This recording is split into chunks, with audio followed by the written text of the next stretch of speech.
আর ছেলেটা ফাঁসি হবে বা কেন? সে ট্যাক্সে বারবার লিখে দিচ্ছে আমার তোমাকে আর ভালো লাগে না। এটা বুঝতে আর বাকি কি?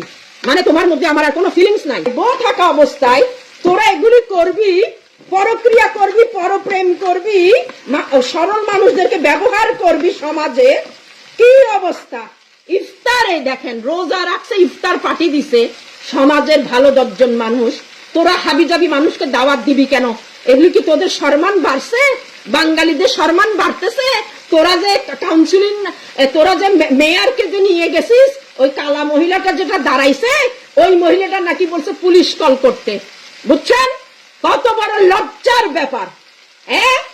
কত বড় লজ্জার ব্যাপার! চিন্তা করেন। এবার থেকে আমাকে কেউ জিজ্ঞেস করলে তুমি where are you from,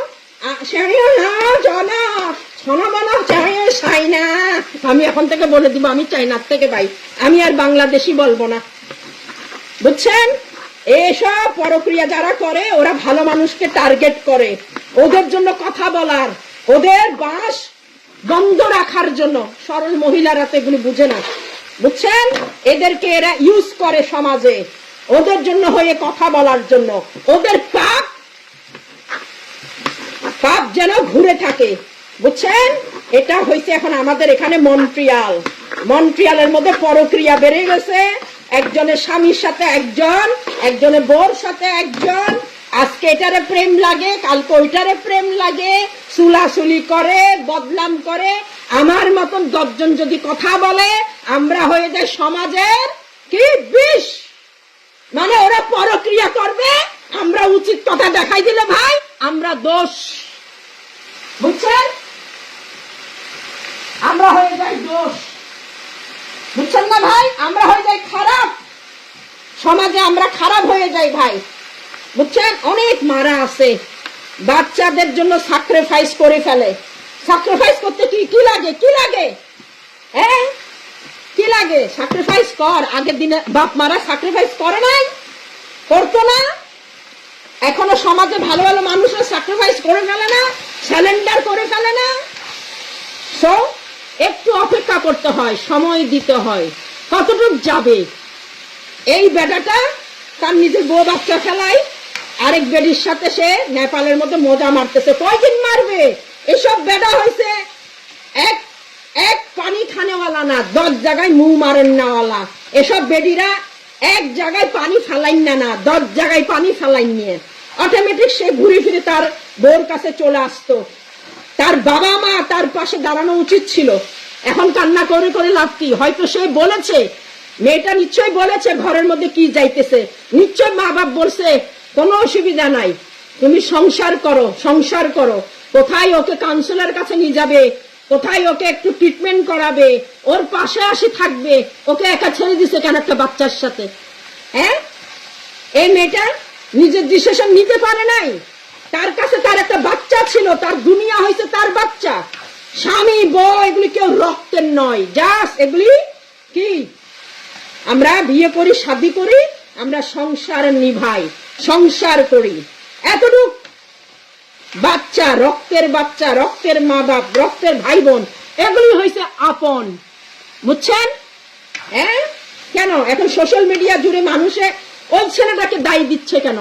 ওই শুয়োর হারামজাদা ও গেছে বারবার। এই চিত্র জগৎটা এত খারাপ, বুঝছেন না? এত খারাপ এগুলি, একটা ভালো না এগুলি। বুঝছেন? এই মেয়েটা ভুল ডিসিশন নিছে, সে তো মরে চলে গেছে। ছেলেটা কি বসে থাকবে? ছেলেটা কি বসে থাকবে? আর ছেলেটার ফাঁসি হবে বা কেন?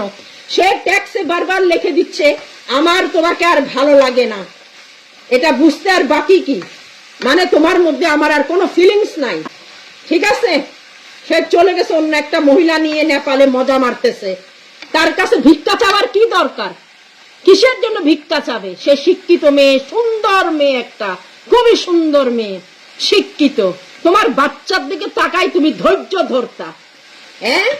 এগুলি করে দরকার আছে? কোনো দরকার আছে? বাচ্চাটা তো মা পাবে না। যতই নানি পালুক, যতই নানা পালুক, যতই দাদা পালুক, যতই কি পালুক, মায়ের ভালোবাসা কেউ দিতে পারে না, কেউ দিতে পারে না মায়ের ভালোবাসা।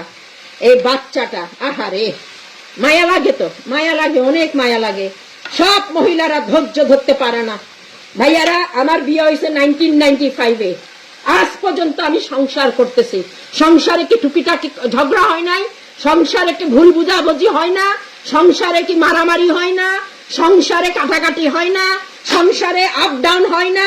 সংসারে কি হাসি খুশি হয় না?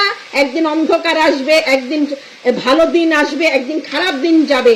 থার্ড পার্সনকে কখনো এসব অশান্তির কথা বলতে যাবেন না।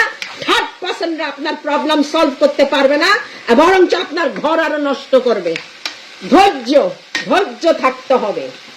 সংসার যদি একজনের সাথে আপনি সারা জীবন বিটাই যাবেন, তাহলে আপনাকে ধৈর্য ধরতে হবে। ধৈর্য ধরাটা অনেক উপকার, বুঝছেন? আমি ভাই এসব নিয়ে কথা বলি, আমি খারাপ, আমার পিছনে মানুষ লাগাই দেন, ওরা নিজেরা কথা বলতে পারে না, আরেকজনকে দিয়ে আমাকে বাঁশ মারাইতে চেষ্টা করে ওদের পরকিয়া ঢাকার জন্য, বুঝছেন? এই যে ইফতার পার্টিতে গেছে, সমাজের কত বড় কলঙ্ক।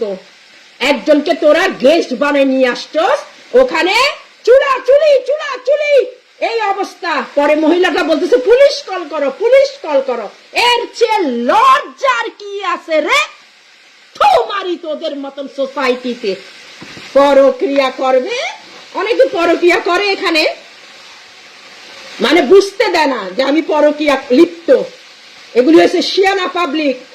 ওদের বিছনা যাই গরম করে, ওদের সাথে থাকি আসে, মানে এগুলি বুঝতে দেয় না। আর যেগুলি ছাগল ওগুলি বুঝতে দেয়, ওদেরগুলি কাপড়ের তল থেকে বাইর হয়ে যায়, বুঝছেন? এ হয়েছে দুনিয়া, বুঝছেন না ভাইয়ারা? তো আমি এখানে কারো দোষ দিব না, এখানে আমি ওই মেয়েটার দোষ দিব। সে এই কাজটা করা উচিত ছিল না। তোর ওই পুরুষটা ওকে ভালো লাগতেছে না, সো হোয়াট? শক্ত হওয়া উচিত ছিল। বাচ্চা তো ওর কাছে ছিল, বাচ্চার দিকে তাকাই, সব কিছু ভুলে যাওয়া উচিত ছিল। যা, তুই কোন বেডি নিয়ে থাকবি থাক, আমার পায়ের তলে তোমার আবার আসতেই হবে, বুঝছেন? কিন্তু অনেকের ধৈর্য কম, বুঝছেন ভাইয়ারা? আমি ভেজিটেবল দিয়ে কালকে কস্কো থেকে আনছে, বিফ সসেস আনছে, ওইটা করতেছি। এই যে বিফ সসেস সিজলিং করতেছি আর বেগুন ভাজছি ভাইয়া, বুঝছেন? এই সিজলিং করতেছি।